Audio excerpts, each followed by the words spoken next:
اللہ تعالیٰ سے دعا کریں اللہم لا تجعل الدنیا اکبر ہمنا ولا مبلغ علمنا، یا اللہ یہ دنیا کی زندگی ہمارا سب سے بڑا ہم اور غم نہ بنانا۔ تو یاد رکھیں جس کو مزید کی ضرورت ہے نا وہ غریب ہے، جس کا کانفیڈنس میٹیریل چیزوں پہ ہے وہ بڑا غریب انسان ہے۔ اور جو شخص سیلف لیسنس کو پا گیا، جو شخص سیلف ایکچولائزیشن کو پا گیا، وہ پیسے کا محتاج نہیں ہے، وہ بڑا امیر انسان ہے۔ جو معاوضے کی لالچ سے آزاد ہو گیا نا، یہ اس انسان کی عظمت کی دلیل ہے۔ سو اللہ تعالیٰ سے دعا ہے کہ اللہ تعالیٰ ہمیں ایسے لوگوں میں سے نہ بنائے کہ ہم اپنی آخرت کو کمپرومائز کر دیں بائی یوزنگ آر ٹنگز اور یوزنگ آر ہارٹ۔ اور یاد رکھیں زبان اور دل ان کا بڑا گہرا تعلق ہے۔ رسول اللہ صلی اللہ علیہ وسلم نے ایک حدیث میں فرمایا لا يستقیم ایمان عبد حتی یستقیم قلبہ ولا یستقیم قلبہ حتی یستقیم لسانہ۔ انسان کا فیتھ تب تک اپرائٹ نہیں ہو سکتا جب تک اس کا دل اپرائٹ نہیں ہوتا، دل ٹھیک نہیں ہوتا، اور انسان کا دل تب تک ٹھیک نہیں ہو سکتا جب تک اس کی زبان ٹھیک نہ ہو۔ ہمارا ایمان، ہمارا آخرت کا کانسیپٹ کیسے ٹھیک ہوگا جب تک ہمارا دل ٹھیک نہ ہو؟ اور ہمارا دل پتہ کس چیز پہ ڈیپینڈنٹ ہے؟ ہماری زبان پہ۔ ہم زبان سے کیا الفاظ بولتے ہیں؟ سو دوسرا اصول، پہلا اصول کیا تھا؟ من عامل للآخرہ، جو آخرت کے لیے کام کرتا ہے اللہ اس کے دنیاوی امور کی رسپانسبلٹی لے لیتے ہیں۔ اللہ will take care of his affairs, اللہ will make his life easy peasy. اللہ سبحانہ وتعالیٰ اس کو آسانی سے زندگی گزروا دیں گے۔ They live a rich life, they live a richness. میں مال کی بات نہیں کر رہا، دے لیو، شاید پرابلی ان کے اکاؤنٹ میں 5,000 10,000 پڑے ہوں، بٹ ان کو پرواہ نہیں ہے۔ ایک شخص سے تو میں ملا، گارڈ تھے، جو کہ میں صبح صبح سائیکلنگ پہ نکلتا تھا فجر کے بعد، تو میں مین ہائی ویز کو چھوڑ کے ایک دن میں نے کہا میں ذرا اسٹریٹس میں گھومتا ہوں، دیکھتا ہوں کون سے گھر صبح جاگتے ہیں، کون سے گھر سو رہے ہیں۔ And I was amazed to see اکثر گھر صبح فجر کے بعد سو رہے تھے۔ تو میں ایک گلی کے اینڈ پہ آیا جہاں پہ ایک بڑا سا خوبصورت درخت تھا، بہت پرانا، 600 سال پرانا پرابلی، ہیوج ٹری۔ تو میں اس کو دیکھ کے آئی واز امیزڈ، اور اس پہ بہت ساری چڑیوں کی آوازیں آ رہی تھیں، it was full of birds. تو میں رک گیا تو سامنے گارڈس آ گئے اور بزرگ سے بابا جی تھے، تو کہتے ہیں کہ کیا حال ہے پتر، ٹھیک ٹھاک؟ میں گپ شپ مارنے شروع ہو گیا ان کے ساتھ۔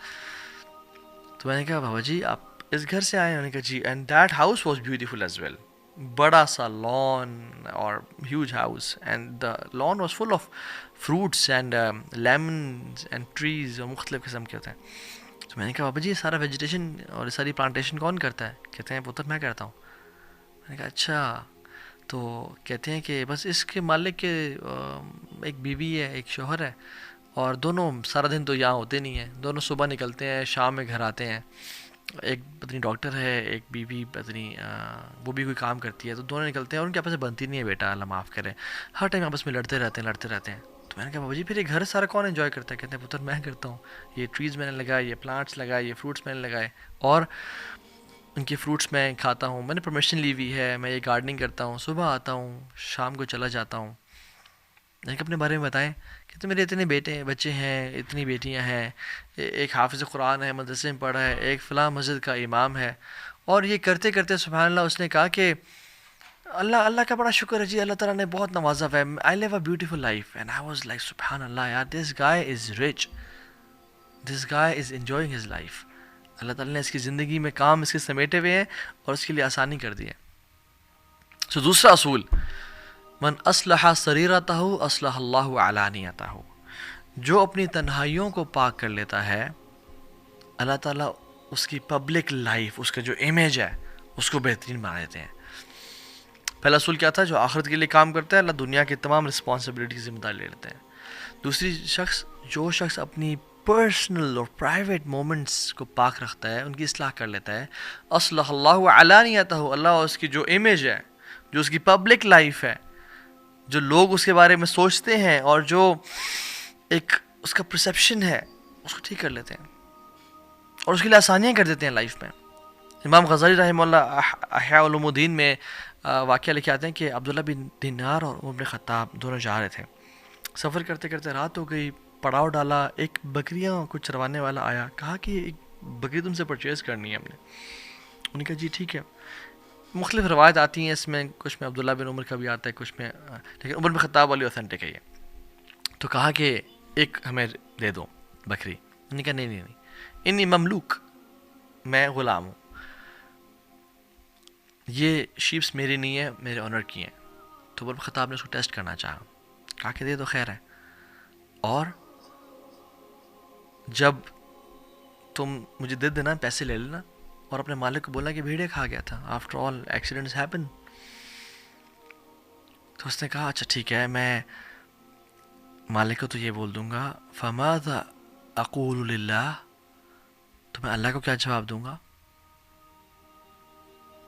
تو عمر بن خطاب بڑے امپریس ہوئے اسے, اور اگلے دن اسی مالک کے پاس گئے اور اس کو مالک سے کہا کہ میں یہ خریدنا چاہتا ہوں, اور خرید کے اس کو آزاد کر دیا.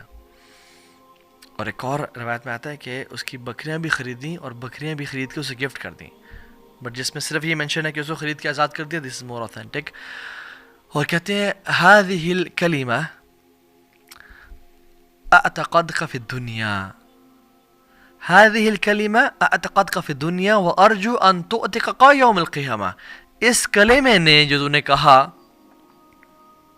تجھے اللہ نے دنیا میں آزاد کر دیا, تجھے اس کلمے نے آزاد کر دیا دنیا میں, اور مجھے اللہ تعالیٰ سے امید ہے کہ تجھے قیامت کے دن جہنم کی آگ سے بھی یہ کلمہ آزاد کر دے گا.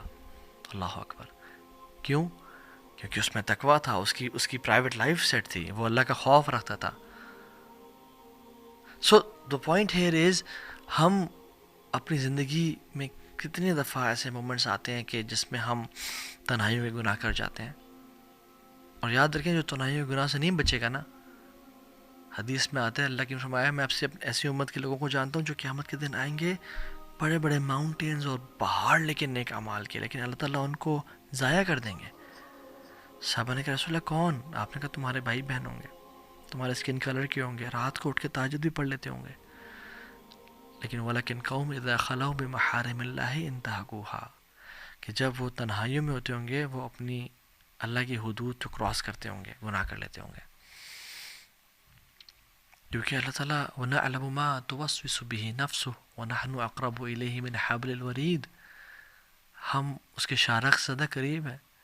قُلْ إِن تُخْفُوا مَا فِي صُدُورِكُمْ أَوْ تُبْدُوهُ يَعْلَمُهُ اللَّهُ, چاہے تم چھپاؤ یا چاہے تم ظاہر کرو, اللہ تعالیٰ جانتے ہیں اسے. الَّذِينَ يَخْشَوْنَ رَبَّهُمْ بِالْغَيْبِ, اللہ ان کو محبت کرتے ہیں ان سے, اللہ ان کو پریز کرتے ہیں جو تنہائی میں اپنے رب سے ڈرتے ہیں.